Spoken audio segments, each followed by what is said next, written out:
आजच्या या कार्यक्रमाचे प्रमुख पाहुणे आदरणीय बाबूजी, आपले गुरुजी मंदारवाडी साहेब, या कार्यक्रमाला आवडून उपस्थित असलेले काका सर, दत्ताजी आंबेडकर, महादेव जोडे, अठराव काँग्रेसचे mister Nagesh Jondhale and Mr. K.K. Lodra and his team for conducting such a marvelous program. अंमलबजावणीच्या सांस्कृतिक आणि शैक्षणिक शहरामध्ये या प्रकारच्या कार्यक्रमामध्ये या प्रकारच्या वेगवेगळ्या घटना होणं हे खूप चांगली गोष्ट आहे अंमलबजावणी करायच्या दृष्टीने. आज अंमलबजावणीमध्ये आपण पाहतो की विविध शैक्षणिक संस्था आहे, इंजिनिअरिंग कॉलेज आहे, मेडिकल कॉलेज आहे, परंतु तरी अंमलबजावणी कुठेतरी मागे पडल्यासारखे वाटत होते.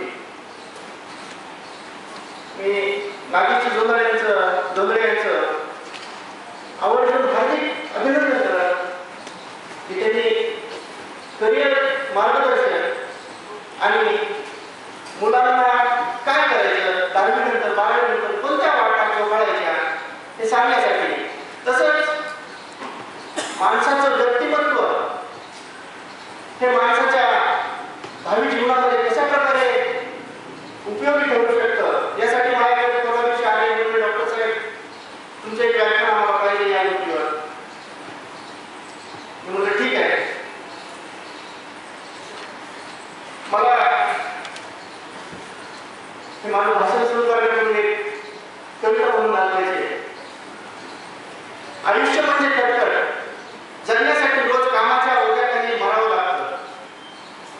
सुखाच्या मोती मिळवायला दुःखाच्या सागरात बुडावं लागतं. आयुष्य म्हणजे वनवा, इथं वेदनांना घेऊन जळावं लागतं. पोटाच्या आगीसाठी वनवन पडावं लागतं. आयुष्य म्हणजे अंधार, इथं काळोखात बुडावं लागतं. परस्परांच्या बुद्धी प्रकाशाने इच्छित सर शोधावं लागतं. आयुष्य म्हणजे पाऊस, आसवांची रखरखता पुसण्यासाठी मुक्तपणे कोसळावं लागतं. कष्टांच्या खास मर्यादेतून वाटतं सुख सागराला मिळावं लागतं. पण आयुष्य हे असंच का हो? मला वाटतं आयुष्य म्हणजे तारुण्याचं हास्य, जिथं मुक्त कंठानं हसता येतं, आपण अनुभवताना दुसऱ्यालाही सुख देता येतं. याचा पूर्वार्ध आवडला का उत्तरार्ध आवडला तुम्हाला? शेवटचा भाग आवडला. म्हणजे आयुष्य आपण कसं जगायला पाहिजे, आयुष्य आपण कशा पद्धतीनं जगता येतं. एक तारुण्याचं वैद्य सगळ्यांनी म्हणले की त्या लहान बाळाला आई अशी वर हवेत फेकते आणि फेकल्यानंतर त्या बाळाचं हास्य कधीच रोखत नाही. कारण त्या बाळाला त्या आईवर विश्वास असतो. त्या बाळाला जीवनाचे दुःख माहीत नसतात, कारण त्याच्या बुद्धीवर त्याच्या मनावर कोणत्याही प्रकारची सामाजिक बंधनं नसतात. हे असं मुक्तपणे जगता ज्यावेळेस येतं त्याच वेळेस व्यक्तिमत्व घडत असतं. मनातल्या भावना, मनातल्या इच्छा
माणसोपचार तज्ञ म्हणून मला